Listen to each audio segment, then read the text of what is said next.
Damodara devotional ఛానల్కు స్వాగతం. మాఘపురాణం 20వ రోజు. శివ బ్రహ్మల వివాదము. గృత్ను మదమహర్షి మరలా ఇట్లు పలికెను. నిన్న ఏం వివాదం జరిగింది? మునులకి మధ్య వివాదాన్ని చూసుకున్నాం కదా. ఈరోజు ఇంకో వివాదాన్ని చెప్పబోతున్నారన్నమాట.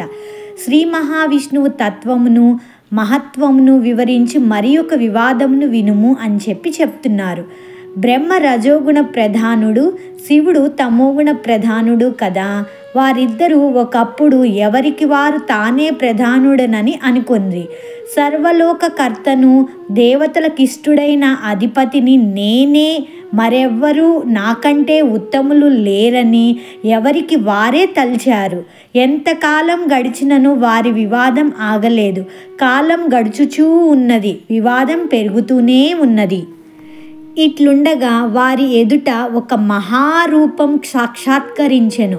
ఆ రూపం అనేక సూర్యుల కాంతి కలిగి తేజోమయమై ఉండెను. అనేకములైన ముఖములు, నేత్రములు, బాహువులు, పాదములు కలిగి సర్వవ్యాప్తమై తనకు తానుగా జనించి సర్వతో వ్యాప్తమై ఉండెను.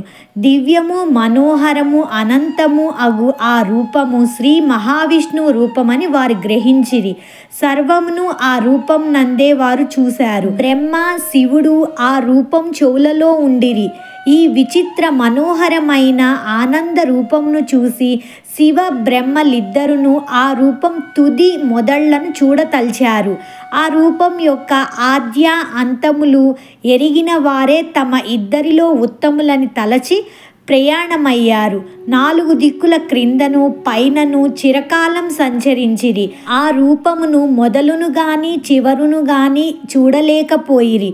తాము ఇద్దరమును దానిని కనుగొనుటకు అశక్తులమని గమనించిరి. అప్పుడు ఆ రూపమును ఇట్లు తలిచిరి: ఈ పురుషుడే జగత్కర్త, సృష్టి స్థితి లయాత్మకమైన కాలస్వరూపుడు, గుణాధికుడు, గురువు రక్షించువాడు, సర్వేశ్వరుడు, స్వయం ప్రకాశుడు, సర్వ ప్రాణులయందు నివసించువాడు, సర్వ ప్రాణులను తనయందే నిలుపుకొనువాడు. మనము వీని కంటే అధికులము కాము, మన వలన ఏమీయూ జరుగుటలేదు. ఇటువంటి యథార్థ పరిజ్ఞానం కలిగిన శ్రీ మహావిష్ణువుని ఇట్లు స్తుతించారు. బ్రహ్మ శివకృత విష్ణు స్తుతి.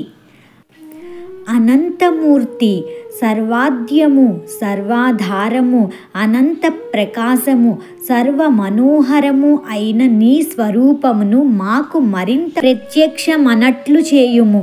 సర్వాత్మక, సర్వేశ్వర, సర్వ ప్రాణి నమస్కృత అనుగ్రహించుము.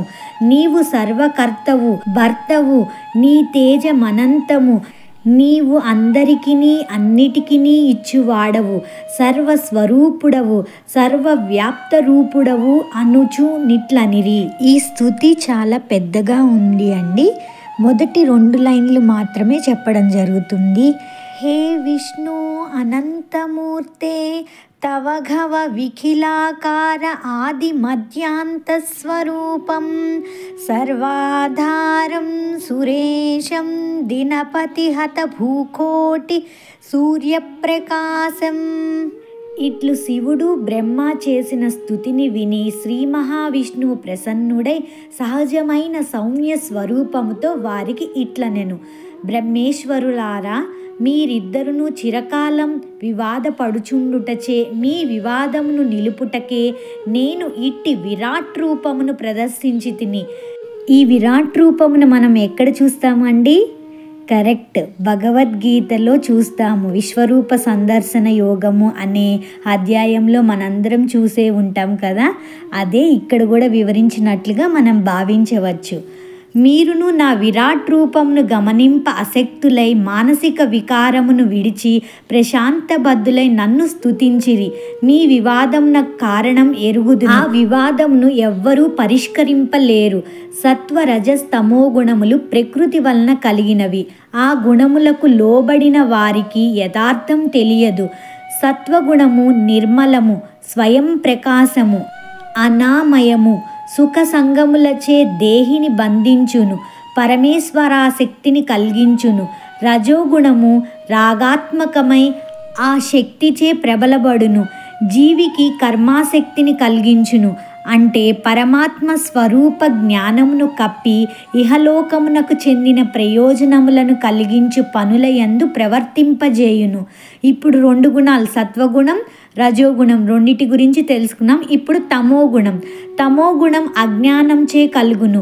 ఇది జ్ఞానమును పోగొట్టి మోహమును పెంచును. దీనిచే పరమాత్మ జ్ఞాన ప్రయత్నం వెనకబడును. దీని వలన ప్రమాదం కలుగును. ప్రమాదం అంటే చేయవలసిన దానిని మరుచుట. అలాగే ఆలస్యము అంటే చేయవలసిన కార్యము తెలిసినను శ్రద్ధ సరిగా లేకపోవటం. శ్రద్ధాలోపంచే కార్యనిర్వహణ శక్తి లేకపోవటం జరుగును. నిద్ర అనగా ఈ అజ్ఞానంచే చేయవలసిన దానిని వీడి నిద్రించుట. కాబట్టి ప్రమాదాలస్య నిద్రలు, తమోగుణ జీవితములు, జీవగుణ త్రయబద్ధుడు కాక పరమాత్మ చింతన చేసిన మంచిది. నేను దీనిని పొందితిని, దీనిని పొందగలను, నేను చేయగలను, నాకెవరునూ సాటి. ఇటువంటి బుద్ధి, ఆలోచన రజస్తమో గుణముల ప్రభావము. ఇప్పుడు చెప్పిన ఈ త్రిగుణాల గురించి కొంచెం సింపుల్గా మనం తెలుసుకోవాలి అంటే త్రిగుణాలు ఏంటి? సత్వగుణం, రజోగుణం, తమోగుణం. సత్వగుణం అనేది బాగా ఉంటే మనలో ప్రశాంతంగా ఉంటాం, మనం ప్రశాంతంగా ఉంటాం, దైవం వైపుకు తిరుగుతాం, మృదువుగా మాట్లాడుతాం. ఇలాంటివన్నీ సత్వగుణం అన్న వాళ్ళు చేసే పనులు. సన్యాసులు, సాధువులు మరియు భక్తుల జీవితాల్లో సత్వగుణం అన్నది పుష్కలంగా ఉంటుంది. వారి సహవాసంలో ఉండండి, వారికి సేవ చేయండి, వారి మాట వినండి, వారు చూపిన మార్గంలో నడవండి. మీ జీవితంలో సత్వగుణ ప్రభావం పెరిగే కొద్దీ అశాంతి తగ్గుతుంది. అలాగే మీరు ప్రశాంతంగా, అలాగే సంతోషంగా ఉంటారు. రజోగుణం అధికంగా ఉన్న వ్యక్తి ప్రశాంతంగా ఉండడు. ఎల్లప్పుడూ ఏదో ఆలోచన, ఆందోళన, అసంతృప్తి, అశాంతి, ఏదో చెయ్యాలనే తపన చేస్తూ ఉండడం, ప్రాపంచిక విషయాలపై అమిత ఆసక్తి, దానితో నిరంతరం కర్మరంగంలోకి దూకటం. ఇవి రజోగుణ స్వభావం కలిగిన వారి లక్షణాలు. ఈ రజోగుణం ఆధిపత్య ప్రభావంతో ఉన్న వ్యక్తుల సహవాసంతో ఉండడం వలన కోరిక, కోపం, దురాశ కారణంగా మీరు గొడవ పడతారు. తమోగుణం అధికంగా ఉంటే సోమరితనం, నిద్ర, ఇతరుల దయా దాక్షిణ్యాలపై ఆధారపడటం, దుర్మార్గపు ఆలోచనలు, తిండి ధ్యాస, ఇవన్నీ తమోగుణం కలిగిన వారికి ఎక్కువగా ఉంటాయి. ఈ 3 గుణాలు కూడా ప్రతి మనిషిలో, ప్రతి వారిలో ఉంటాయి. ఏదో ఒక గుణం ప్రబలంగాను, మరి ఒకటి సాధారణంగాను, మరొక గుణం తక్కువగాను ఉంటుంది. ఎక్కువ తక్కువలే కానీ అందరిలో ఉండేవి ఈ 3 గుణాలే. ఇలా అందరిలో ఈ 3 గుణాలు ఉండడానికి కారణం ఏంటి అంటారు? అందరికీ తండ్రి ఆ పరమాత్మ, తల్లి మాయ అనుకోవచ్చు. పరమాత్మ గుణరహితుడు, మాయ త్రిగుణాలతో ఉంటుంది. ఆ మాయ యొక్క గుణాలే అందరిలోనూ ఉంటాయి. అంటే తల్లి చాలు. కొన్నిసార్లు రజోగుణం, తమోగుణం ఆధిపత్యం వహిస్తాయి. కొన్నిసార్లు రజోగుణం లేకుండా మనం ఏ పని చేయలేము. తమోగుణం లేకుండా మనం రాత్రి నిద్రపోలేము. సత్వగుణం లేకుండా మనం ప్రార్థన చేయలేము. జీవితంలో సమస్యలను తొలగించడానికి, జీవితాన్ని సజావుగా గడపడానికి దేవుడు రజోగుణం, తమోగుణాన్ని నేర్పించలేదు. అయితే మీరు వాటిని మంచి పని కోసం సరిగ్గా, అలాగే తెలివిగా ఉపయోగించాలి. అప్పుడే మనం ముందుకు వెళ్ళగలుగుతాం. త్రిమూర్తులు త్రిగుణ నియామకులు, అంటే త్రిగుణాలను నియంత్రించు వారు మాత్రమే. ఇది మీకెంతో కొంత ఉపయోగపడే ఉంటుంది అనుకుంటున్నాను. ఇంకా కథలోకి వెళ్దాం. విష్ణుమూర్తి ఇంకా ఇలా చెప్తున్నారు: మీకును ఈ గుణ ప్రభావం వలన వివాదం కలిగి పెరిగినది. మొట్టమొదట అంతయు చీకటిగా ఉండినది. పంచభూతములు అప్పటికి ఏర్పడలేదు. అప్పుడు నేను సృష్టి చేయుటకై మొదట బంగారపు ముద్ద వలె ఉంటిని. అంటే హిరణ్య గర్భుడు అంటారు కదా, అదే అన్నమాట. తర్వాత అవయవములు ఏర్పడినవి. తర్వాత మన ముగ్గురము ఏర్పడితిమి. మన ముగ్గురము సృష్టి, స్థితి, లయములకు కర్తలమైతిమి. బ్రహ్మ సృష్టికర్తగను, నేను పోషకునిగను, శివుడు లయకర్తగను, మనం ముగ్గురుము అయితిమి. కాన ఒకే దాని నుంచి వచ్చిన మనకు మొదటి నుంచి భేదం లేదు కదా. ఇదే విషయాన్ని భాగవతం మొదటిలో కూడా చెప్తారండి. సృష్టి ఎలా జరిగింది అసలు అన్న విషయాన్ని, ఆ తత్వాన్ని ఇక్కడ కూడా చెప్పారు అని బ్రహ్మకు శివునికి శ్రీ మహావిష్ణువు తత్వమును స్మృతికి తెచ్చెను.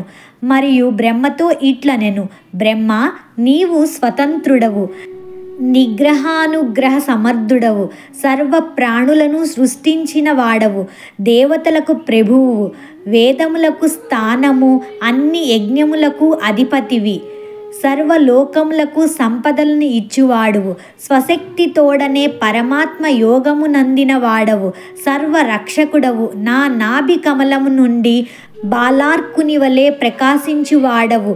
మనకు భేదం లేదు, ఏకత్వంలోనున్న నేనే అనేకత్వమును పొంది తిని, మనమిద్దరము ఒక్కటే, నీవును నా వలనే సమస్త దేవతలకు పూజనీయుడవు అని బ్రహ్మ మనసునకు నచ్చునట్లుగా తత్వమును బోధించెను అని గృత్ను మదమహర్షి జన్హుమునికి విష్ణు సర్వవ్యాపకత్వమును వివరించెను.